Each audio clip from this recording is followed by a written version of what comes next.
to episode 260 of Late Night Linux, recorded on the 18th of December 2023. I'm Joe, and with me are Phelim. Days in the Mayan calendar. Graham. Merry Christmas. And Will. Hello. I presume that was something to do with Christmas, Phelim. No, 260. That's how many days in a Mayan calendar. And to be quite honest, I think I must be operating on a Mayan calendar because it doesn't feel like it was a year already. Yes, indeed. I can't believe that here we are towards the end of the year. So we're going to do a 2023 year in review type episode. But first, a bit of housekeeping up front. Linux Dev Time is the new Late Night Linux family show, and it's definitely not just Linux Downtime rebranded or anything.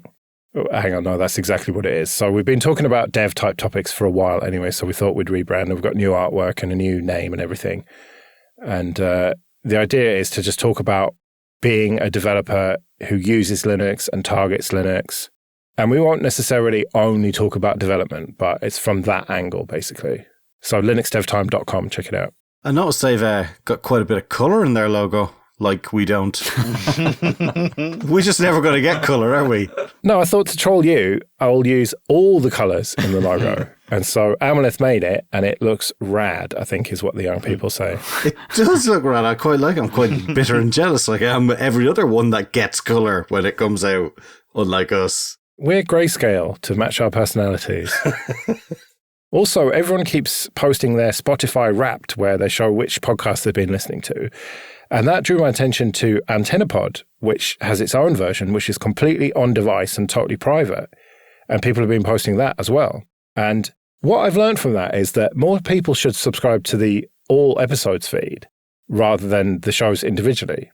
So if you just look for Late Night Linux Family all episodes, subscribe to that one, and then you'll get all the shows at once, and you should definitely do that. Anyway, let's get on with our 2023 year in review then. And I thought we'd start with some good news. The first of which is the Mars helicopter Ingenuity, which started the year with its 40th flight and has now, by your calculations, Phelim, done 67 flights and nearly 400 meters. Well, that was just that last one was that many meters and 135 seconds of flight. They've been doing all sorts of altitude records recently and things like that, trying to push it out a bit. But yeah, it's crazy. 67 flights for a thing that was meant to last, 2 or 3? Yeah. And now NASA are saying that they're probably going to do more helicopters in the future. It's been such a massive success. And like we always say, this is definitely all down to Linux and not down to the genius engineers who built it. Correct. Pretty amazing that Linux is at the heart of it, though. Also, this makes me realise the year was longer than I think because it seems like such a long time ago. Well, it's been more than a year that's been up there doing its thing. Yeah, but when we discussed it, I think the year's gone quick, but at the same time, so much has happened. Yeah, true. Well, other good news, shut up, Phelim, is that Asahi Linux has gone from strength to strength. In August, we got Fedora Asahi Remix, which is now the default, I think. And then in October, we got Ubuntu running on these Apple Silicon M series Macs. And we've even got sound coming from the speakers now, on my one at least, the M1 MacBook Air. It's amazing to think that back in August, when Fedora was announced as the flagship distro, that I never thought it would get that far. I thought that Apple wouldn't necessarily have shut it down, but would have been quite difficult to work with, or they would have put blocks along the way. And to see the progress that's been made and the smoothness of distros running on this hardware, and the fact that we're getting all of those nooks and crannies sorted out, like sound, for example, it's just brilliant to hear. And I'm really excited to see what the next 12 months brings. Will it just be a native perfect experience like it would be on, for example, a ThinkPad? It kind of looks like it's going that way. Yeah, I do think this is one of those really good stories because technically the challenge of getting this, I would never have thought they could get it working, and they've got it more than working. You know, it's actually usable. I know there's been some hiccups recently, I think mostly to do with Apple, but even Apple's semi-helping them in some ways, aren't they? And that's just incredible. Really good news. Well, I've had a bit of an ongoing saga with mine where I had to keep doing a DFU restore on it.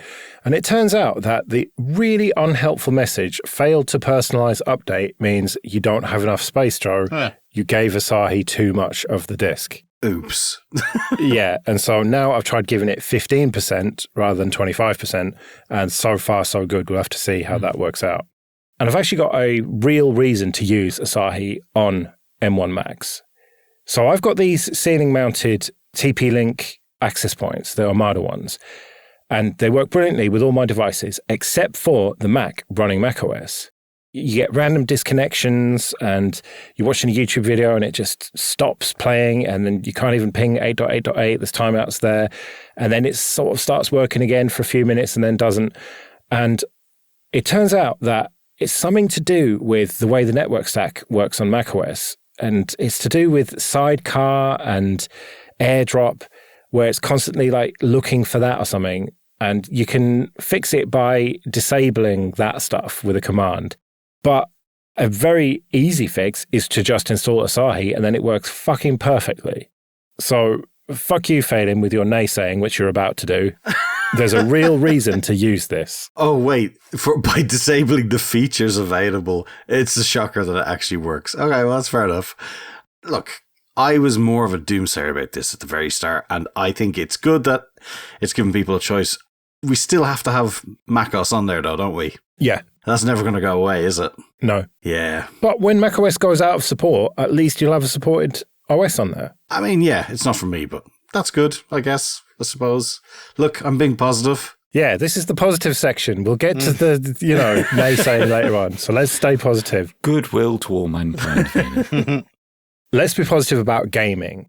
It really has been a great year for gaming on Linux. We've seen Steam usage go to about 2%. It kind of dropped a bit and it's back to 2%. And I know that shouldn't feel like a win, but it does. It's pathetic, isn't it? No, it's not pathetic. It's great. That's like the Green Party. Yeah, exactly. And, we've had the Steam Deck OLED come out. It has been a great year for gaming on Linux, has it not? Unequivocally. I mean, I'm on Christmas holidays now. I've spent too much time playing Steam games that I've bought on Steam and just played on the Steam Deck without even thinking about the fact that it's running Linux. I can't believe we've got to this position as Linux users, but it's amazing. It really is great news. Full respect to Valve for putting in the effort to make it all work so smoothly. They have achieved seemingly impossible things, and huge credit to them. And what a delight it is that we have such a choice of games now.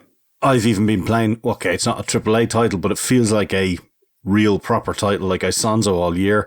And I even bought that bloody bike one that you made me buy 2 weeks ago when it came out on sale. So it's just the amount of stuff. You can just buy things now. You don't even have to think about it. You buy it and the odd time something doesn't quite work. But literally, I don't even look to see if it's supported on Linux anymore. Just buy it. Yeah, and I still haven't heard of any reports, I don't think, of people installing Windows on the Steam Deck. People just seem to be happy with Linux on there. Yeah, I think the only stories I've heard of are for the few outliers whose anti-cheat mechanism will only work on Windows rather than a performance thing. Yeah, and even those people seem to have a bad time of it with Windows. The drivers aren't quite there. It's a little bit buggy. I mean, it's sort of a parallel universe almost. Yeah. Also, something we've not mentioned because I used VR with Steam, and Valve has used the Steam Deck UI for the whole VR experience now. So I imagine it'll be the same on like the big screen. So this is something that, they're making like the default interface for all of their interaction. And that's led by Linux running on the Steam Deck. And it's all thanks to Microsoft threatening or looking like they were going to have a sort of App Store only model where you couldn't install third-party applications. Don't ruin it. You don't have to bring them into this. Don't give them any credit, even if it's negative credit, which brought positive credit. Fuck's sake. Thank you, Microsoft. Yeah. Thank you very much. Merry Christmas.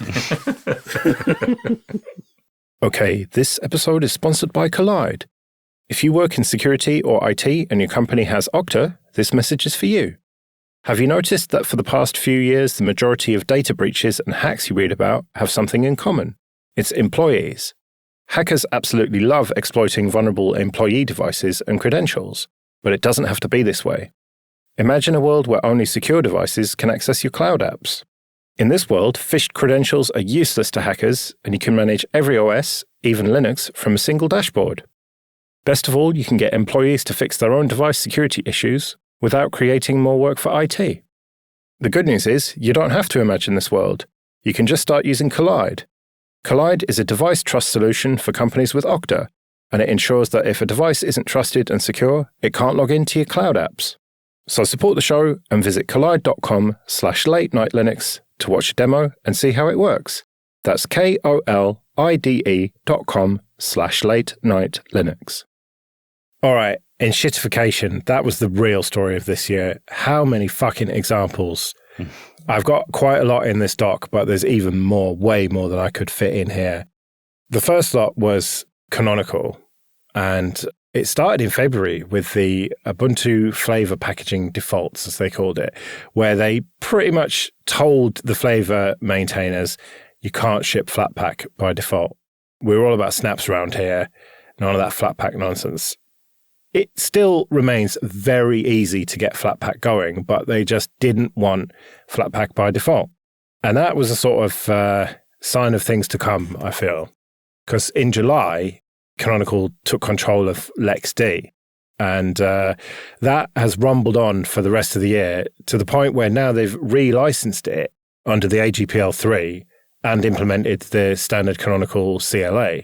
And in the meantime, it was forked to be Incus, which was, I think they call it a soft fork, where they still bring in the patches from the original project. But now that is just fucked, basically, because LexD used to be Apache licensed, and so is Incus. And so now new contributions that are AGPL are not compatible. So it's almost like a fuck you to the people who forked it, or at least that's how they are taking it. Are we into the negative part? I think we might be into the negative part. Sorry, Graham. I know this is a little bit close to home for you. I mean, in Canonical's defense, this is probably the least shit of the enshittification that we've seen this year. We saw Docker deleting open source organizations and then rolling that back. And of course, we saw Red Hat effectively paywalling the source code for RHEL, which fucked over the rebuild distros like Rocky and Alma. The Red Hat one surprised me. I thought that that was a story that would rumble on for months and months and months, but it all came to a head very quickly and then all just went silent. I haven't seen or heard, now I haven't looked for it, but I haven't heard much from Rocky, for example, to talk about what they're doing about it, how things are going, is their life more difficult? I don't know if any of you guys have, but it seems to have kind of gone a bit quiet, really, and people are just getting on with it. Well, Rocky got together with Oracle and SUSE to create the Open Enterprise Linux Association. And that was a couple of months later, but we've not heard much else since then. I think they're just sort of quietly getting on with it. Because we talked about the various workarounds and how Alma Linux, they decided to just sort of play ball and base off CentOS Stream. And that seems to be doing all right for them, I think. But yeah, we dedicated a whole episode to this. When I was going through the various old docs to find the stories that we were going to talk about in this episode, there was a lot more stuff that we could have talked about in that episode, but we ended up just talking about it for half an hour and then ran out of time. Because it was a major story, or it felt like it. I do really think it is a major story and one of the biggest stories of the year. And I guess my feeling is that the importance of RHEL has diminished somewhat. I mean, this hasn't helped, but also the fact that there isn't the continuing repercussions is probably a quiet kind of acceptance that this is the way Red Hat's going to go, and people are coming up with their alternative solutions or accepting it. In my most hated term of the year, I think people are quiet quitting Red Hat. Fucking quiet quitting, honestly. I thought that's what everyone who had to work this week was doing effectively. I'm always quiet quitting. But I mean, RHEL was the kind of like the backbone of a lot of Linux engineering work, and certainly a lot of, for us, has always been there as the kind of the pole star for Linux in all of our own personal kind of journeys. And I certainly feel like it's not there anymore. Yeah, it was the poster child for how to make money out of open source by still being a good open source citizen. So it is a big story, but it is just sort of one of many because, the list goes on. What about Reddit? I almost forgot about that. It seemed to be so intense and then wasn't. Like, I don't even know. Are we supposed to like Reddit anymore? I don't know. No, fuck Reddit. Right. Okay, good. Yeah, all the moderators just left. Well, not all of them. A lot of them did, I think, in protest at the various changes. And I think there's a few third-party Reddit apps that are still going because they shut down the API access for free. Oh, God, yeah, I forgot about that as well, yeah. True. Yeah, that was the big thing. That was the big drama. And it basically killed the ecosystem of third-party apps. I think that's been the story of the year for me in terms of Twitter, in terms of Reddit, in terms of YouTube as well. That seems to be the way it's going. And I used to use an app called Boost for Reddit. It's a brilliant app. It made it useful. And I've stopped using Reddit. And in fact, the developer behind Boost released a new version of the app. I think it's open source for Lemmy. And I transparently got that installed on my phone. And I've just carried on using Boost, but now I'm actually looking at Lemmy and it's pretty good. Unity as well, of course, in the latter half of the year. They made changes and then somewhat rolled them back. And you mentioned YouTube as well, Graham, with the ad blocking stuff. It really just has been the year that companies just decided to be shit and just make the user experience worse. I think you've put the Unity one in the wrong pile, because I think we've done quite well out of Unity doing this, because we've got Godot, got sponsorship. We have sponsorship to various open source drawing applications and animation stuff. I think Blender even got a whole load of money out of it. Maybe all these other ones, maybe they'll roll into being good next year for other stuff. I don't know. I'm prepared to see the happiness out of this. Well, yeah, let's try and be positive about this. Gray mentioned with Red Hat becoming less relevant. Well, there's plenty of other distros and open source companies that are around that can take their place potentially. And Lemmy is a perfect example. That's a proper open source alternative to Reddit. And maybe this YouTube shit will drive people to PeerTube. And Twitter has definitely driven people towards Mastodon and ActivityPub and the Fediverse generally. So for those of us in the know, at least, when bad shit happens, like when Windows got shit, for example, with Vista and 8 and all the rest of it, we switched to Linux. I mean, obviously, we all switched before that, but, you know, some people did. It opens doors to new alternatives, I think. And the more mainstream stuff gets enshittified. Enshittified? I think let's go for that. Enshittificated, there you go. Enshat. Yeah, enshat. The more alternatives will come along that actually use open standards and are good. Yeah, I think you're right, Joe. I think that the standard, like, de facto offering that the normals all use needs to be made worse in order for them to reconsider what they are using, what software they use, what services they use.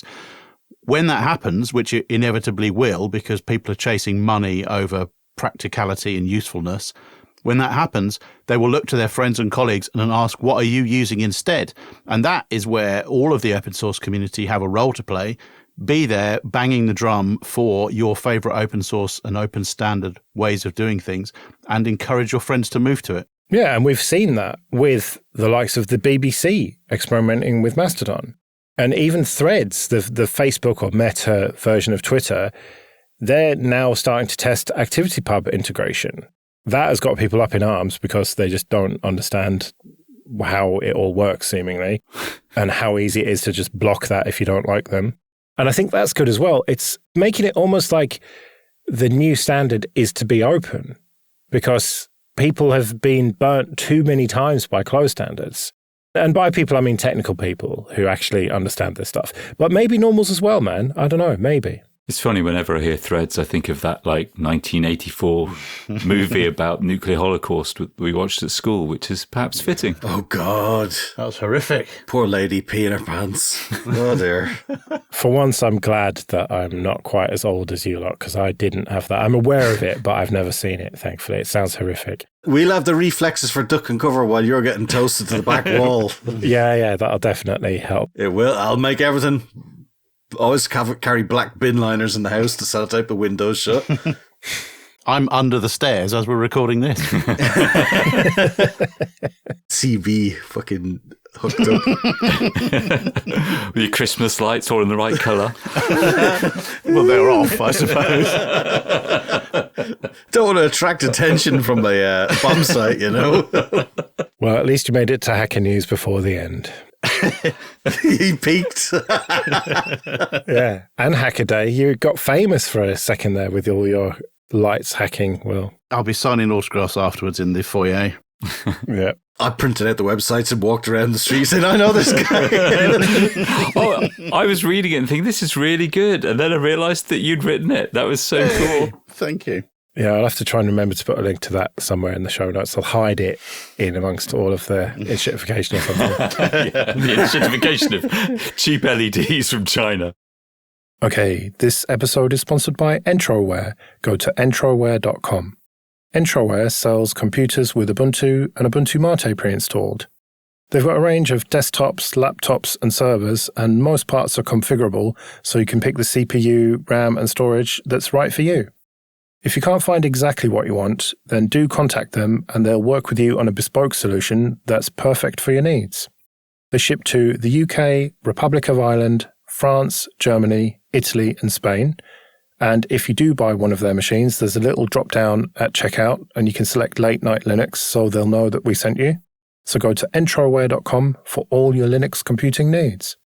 On to a bit of admin then. First of all, thank you everyone who supports us with PayPal and Patreon. We really do appreciate that. If you want to join those people, you can go to latenightlinux.com/support.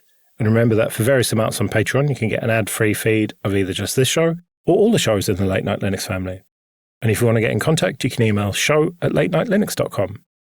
All right, well, we can't get out of here without talking about Mozilla, can we? It's been an up and down year for Mozilla, I think. And let's start with March with their Responsible AI Challenge and investing in trustworthy AI. I can't believe we've managed to make it all this way without talking about AI and setting Phelim off. It's almost like AI isn't really a thing. Oh, yeah, whatever. But then they did some really good stuff.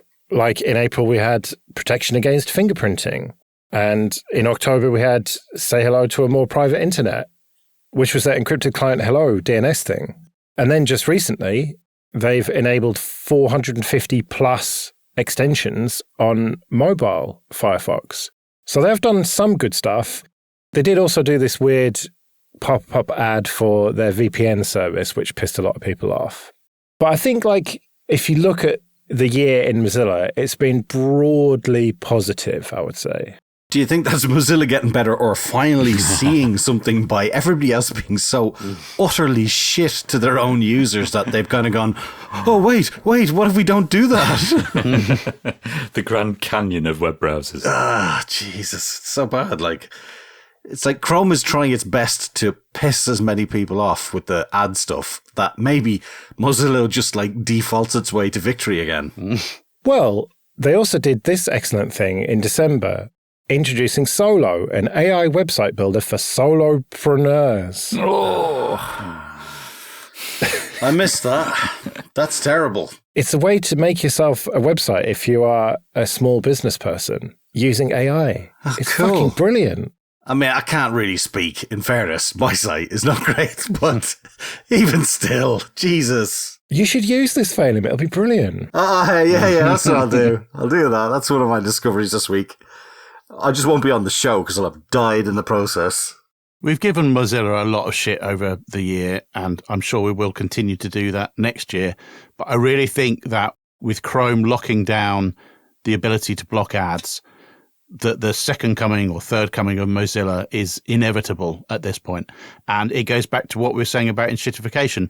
Be the fan that tells your friends about it when they are fed up with not being able to block ads on Chrome. Tell them about Firefox and help them to be bigger than they currently are.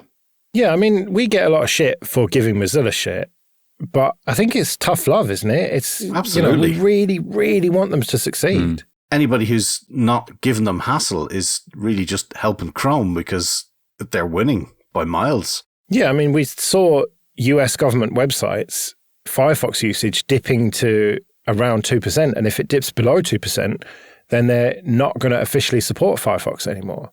And what that means in practice, I don't know. It means they just won't bother testing it. And I don't know how much influence US government websites will have, but it's sort of just more fuel on the fire, the funeral pyre of Firefox, if that does happen. But I do remain optimistic that Chrome is just getting worse and Firefox is getting better. And so people will rediscover it. It's just inevitable, isn't it?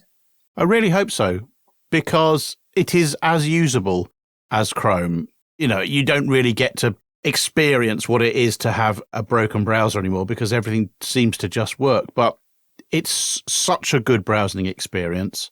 You can't tell that you're using a browser which is not the world-leading browser. It feels like a really good quality piece of software. It's stable, it's fast, everything works. All of those extensions that you love and need all work perfectly. There's just no excuse not to use it. It's perfect. And that's perhaps a bit extreme, but it does not go wrong. It is so stable and so reliable. You really should use it.